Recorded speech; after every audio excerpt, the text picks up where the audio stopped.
नमस्कार दोस्तों, welcome back to my YouTube channel Rathore's combination. आपका स्वागत है हमारे यूट्यूब चैनल राठौर कॉम्बिनेशन में। फिर लाए हैं हम आपके लिए एक बहुत ही महत्वपूर्ण और उपयोगी वीडियो, जिसमें हम आपको बताएंगे क्लास 12th पॉलिटिकल साइंस के कुछ महत्वपूर्ण प्रश्नों के बारे में। तो आज का हमारा विषय है class 12th political science chapter 8 book first का वैश्वीकरण, जिसका नाम है के महत्वपूर्ण प्रश्न।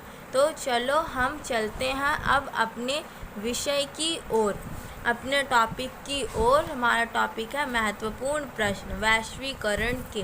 तो हम अपनी वीडियो शुरू करते हैं आज के सुविचार से। तो आज का हमारा थॉट है, सफलता का कोई मंत्र नहीं होता, वह तो सिर्फ परिश्रम का ही एक फल है। तो दोस्तों, यदि आपको सफलता चाहिए तो उससे परिश्रम करते जाइए, फल की चिंता मत कीजिए, क्योंकि जो परिश्रम करता है सफलता उसकी ही मित्र होती है। तो चलते हैं अपने प्रथम प्रश्न की ओर। तो हमारा आज का पहला प्रश्न होगा कि वैश्वीकरण क्या है। आप वैश्वीकरण से क्या समझते हैं? तो वैश्वीकरण एक बहुआयामी प्रक्रिया है, जिससे अभिप्राय भूमंडलीकरण से है। भूमंडलीकरण एक बहुआयामी प्रक्रिया होती है जिसमें देश अपनी अर्थव्यवस्था को अन्य देशों के लिए खोलता है, और इसका बुनियादी तत्व प्रवाह होता है। और प्रवाह 4 प्रकार का होता है: विचार, पूंजी, वस्तु और श्रम। इसमें इन चारों का प्रवाह आता है। वस्तुओं का एक देश से दूसरे देश में प्रवाह, पूंजी का एक देश से दूसरे देश में प्रवाह, विचारों का एक देश से दूसरे देश में प्रवाह वैश्वीकरण कहलाता है। चलो चलते हैं अब अपने दूसरे प्रश्न की ओर। हमारा दूसरा प्रश्न है, विश्वव्यापी पारस्परिक जुड़ाव से क्या अभिप्राय है? इसके कौन कौन से घटक हैं, वर्णन कीजिए। तो हमें बताना है कि विश्वव्यापी पारस्परिक जुड़ाव है क्या और इसके घटक कौन कौन से हैं। तो विश्वव्यापी पारस्परिक जुड़ाव से अभिप्राय विश्व के 2 देशों का आपस में जुड़ने से है। आज विश्व वैश्वीकरण के कारण आपस में जुड़ गया है, और इसके 4 घटक हैं जो निम्नलिखित हैं। पहला, विचारों का प्रवाह। एक देश से दूसरे देश में विचारों का प्रवाह किस तरह से होता है यह। पूंजी का प्रवाह, वस्तुओं का प्रवाह और बेहतर आजीविका की तलाश में लोगों का प्रवाह। तो यह 4 प्रकार के प्रवाह होते हैं जो विश्वव्यापी पारस्परिक जुड़ाव के घटक कहे जाते हैं। सिर्फ इतने से नंबर नहीं मिलेगा, हमें इन चारों घटकों को डिस्क्राइब भी करना पड़ेगा। जैसे विचारों का प्रवाह से अभिप्राय होता है एक देश से दूसरे देश में विचारों का प्रवाह। तो एक देश से दूसरे देश में विचारों का प्रवाह हो सकता है किताबों के द्वारा, किसी मैगज़ीन के द्वारा, न्यूज़पेपर या न्यूज़ चैनल्स के द्वारा। और पूंजी का प्रवाह यह अंतर्राष्ट्रीय व्यापार द्वारा एक देश से दूसरे देश में पूंजी यानी हमारी करेंसी का प्रवाह होना। वस्तुओं का प्रवाह भी वैश्वीकरण के कारण संभव हो पाया है। जैसे अमेरिका की कोई भी चीज़ है वो भारत में आसानी से मिल जाती है, तो इसका कारण है वैश्वीकरण। तो आप इसे भी डिस्क्राइब कर सकते हैं। और बेहतर आजीविका की तलाश में लोगों का प्रवाह, ये श्रम का प्रवाह होता है। तो श्रम के प्रवाह के डिस्क्रिप्शन में हम ये लिखेंगे, बेहतर आजीविका की तलाश में लोगों का प्रवाह। अब चलते हैं अपने तीसरे प्रश्न की ओर। हमारा तीसरा प्रश्न है, वैश्वीकरण में प्रौद्योगिकी का क्या योगदान है? इसमें हमें बताना है कि वैश्वीकरण के विस्तार में प्रौद्योगिकी ने क्या भूमिका निभाई है। तो चलो देखते हैं अपने उत्तर को। तो वैश्वीकरण में प्रौद्योगिकी का बहुत महत्वपूर्ण योगदान रहा है। आज टेलीग्राम, टेलीफोन और माइक्रोचिप आदि के नवीनतम आविष्कार के परिणाम स्वरूप पूंजी, वस्तु और लोगों की आवाजाही में आसानी हुई है, जिसके कारण वैश्वीकरण का प्रसार हुआ है। तो प्रौद्योगिकी यानी टेलीग्राम, टेलीफोन, माइक्रोचिप, इनके आविष्कार से वैश्वीकरण का विस्तार हुआ है। लोगों का, पूंजी का, वस्तु का एक देश से दूसरे देश में आने जाने में आसानी भी हुई है और रफ्तार भी आई है। और दूसरा परिणाम, इसके परिणाम स्वरूप आज विश्व में एक क्षेत्र में होने वाली घटना न केवल उसी क्षेत्र को प्रभावित करती है, बल्कि उसका प्रभाव विश्व के अन्य क्षेत्रों में भी देखने को मिलता है। जैसे सुनामी या बाढ़ यदि किसी देश में आती है, या युद्ध या आतंक किसी एक देश में है, तो उससे उसके अगल बगल के देश भी प्रभावित होते हैं। अभी का हम लेटेस्ट उदाहरण यूक्रेन और रूस के युद्ध का भी ले सकते हैं, जिससे कि पूरे विश्व में ही महंगाई बढ़ रही है। अब हमारा नेक्स्ट पॉइंट है, इंटरनेट और कंप्यूटर से जुड़ी सेवाओं में विस्तार हुआ है, जिससे वस्तु व पूंजी के प्रवाह में भी विस्तार हुआ है। और फोर्थ है, आज की आधुनिक प्रौद्योगिकी राज्य सरकार, केंद्र सरकार तक में मौजूद है। यानी कि आधुनिक प्रौद्योगिकी से राज्य द्वारा और केंद्र सरकार के कार्यों में भी विस्तार हुआ है, जो कि एक वैश्वीकरण का ही परिणाम है।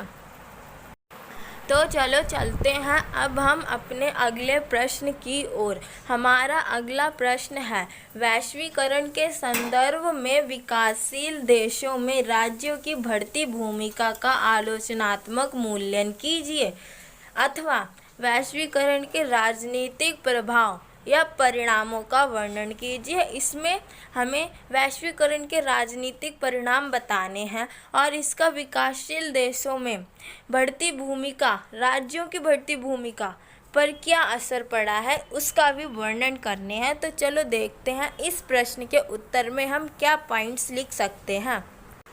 तो इस प्रश्न की महत्वपूर्ण बिंदु, वैश्वीकरण के कारण देशों में राज्यों की भूमिका में महत्वपूर्ण बदलाव आया है। जैसे राज्य की शक्ति में कमी आई है और कल्याणकारी राज्य की धारणा का स्थान न्यूनतम हस्तक्षेपकारी राज्य ने ले लिया है। राज्य अब कल्याणकारी धारणा से दूर खुद को कुछ एक मुख्य काम तक ही सीमित रखता है, जैसे कानून व्यवस्था बनाना, नागरिकों को सुरक्षा प्रदान करना आदि। अब राज्य की शक्ति में भी कमी आ गई है और कल्याणकारी राज्य का स्थान न्यूनतम हस्तक्षेपकारी, यानी कि राज्य अब अपने राज्य में क्या चल रहा है इस चीज़ में हस्तक्षेप नहीं करती है और वह कुछ एक कार्य तक ही सीमित हो गई है, जैसे कानून व्यवस्था बनाना आदि। थर्ड पॉइंट है, राज्य के स्थान पर अब बाजार आर्थिक और सामाजिक प्राथमिकताओं का प्रमुख निर्धारक बन गया है, क्योंकि बढ़ते वैश्वीकरण के कारण राज्य सरकार की भूमिका कम हो गई है, तो बाजार और सामाजिक आर्थिक क्रियाओं का निर्धारक भी बाजार शक्तियां हो गई हैं। इसमें भी राज्य अपना कोई हस्तक्षेप नहीं करता है। बाजारों में जो भी नियम कानून निर्धारण करने होते हैं वो बाजार की शक्तियों द्वारा ही निर्धारित कर लिए जाते हैं, राज्य की इसमें कोई महत्वपूर्ण भूमिका नहीं होती। अब हमारा चौथा पॉइंट है, महत्वपूर्ण बहुराष्ट्रीय कंपनियां जैसे टीएमएनसी, एमएनसी आदि के आने से राज्य द्वारा अपने दम पर फैसले लेने में कमी आई है।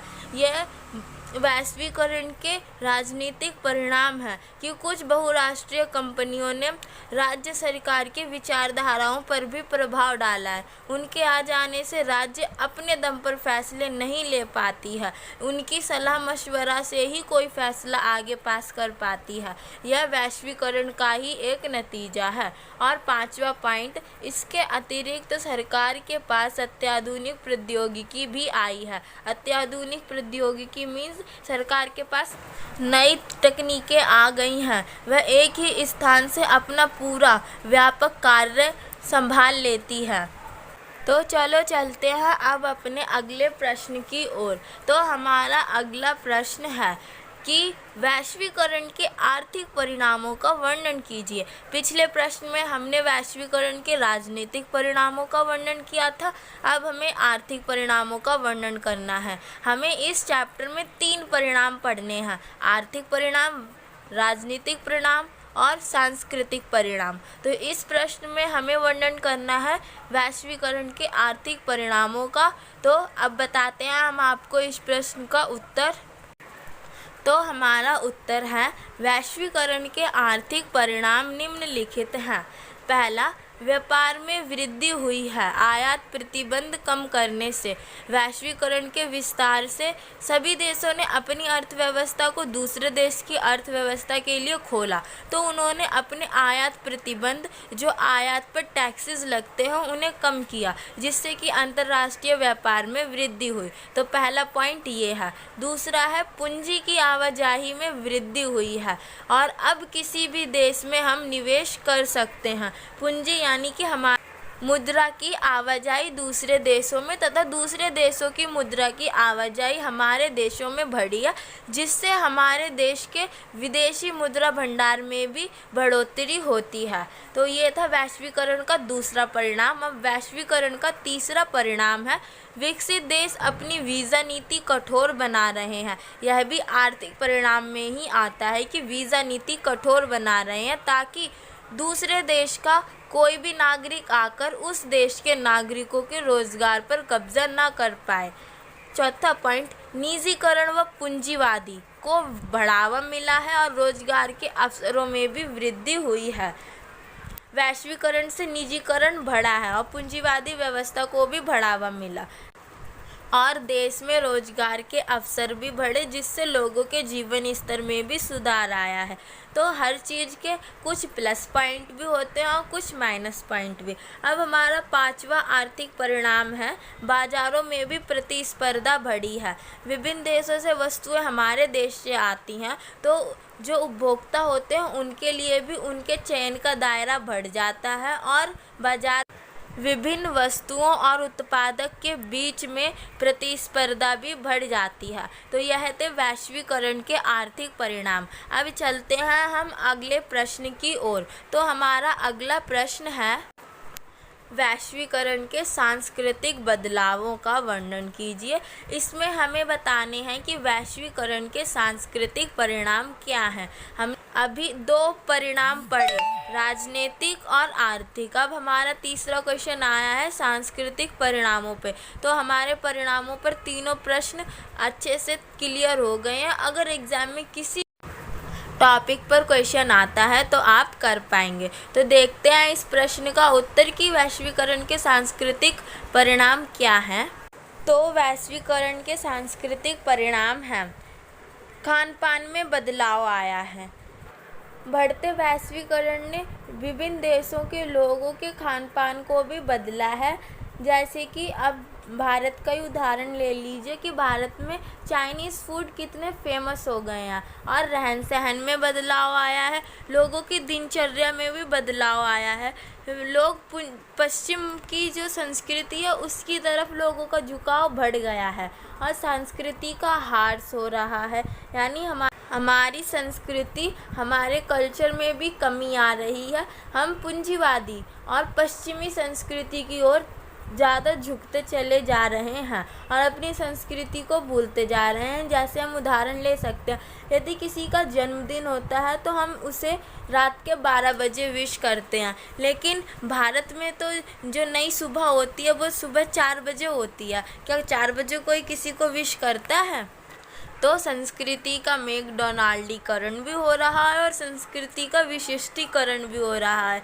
लोगों की विभिन्न देशों की संस्कृतियाँ आपस में मिल रही हैं, झुल रही हैं, उनकी महत्वता भी बढ़ रही है और कुछ देशों की संस्कृति की महत्वता कम भी हो रही है। अब हमारा चौथा पॉइंट है, अमेरिका की संस्कृति की तरफ झुकाव हो रहा है। यह तो हमने सभी ने देख ही रखा है कि कैसे सभी देश सभी विकासशील देश अमेरिका की संस्कृति की ओर कितने अट्रैक्टिव हो रहे हैं। और जो 5वां प्रश्न है वो है महिलाओं की स्थिति में कमी तथा सुधार आया है।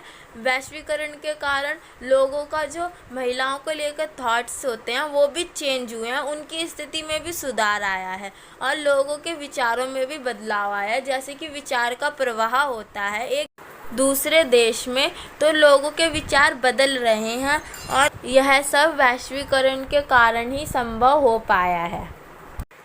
तो चलो चलते हैं अब अपने अगले प्रश्न की ओर। तो हमारा अगला प्रश्न है, मैकडॉनल्डीकरण क्या है, उसका क्या अर्थ है, आप इससे क्या समझते हैं, बताइए।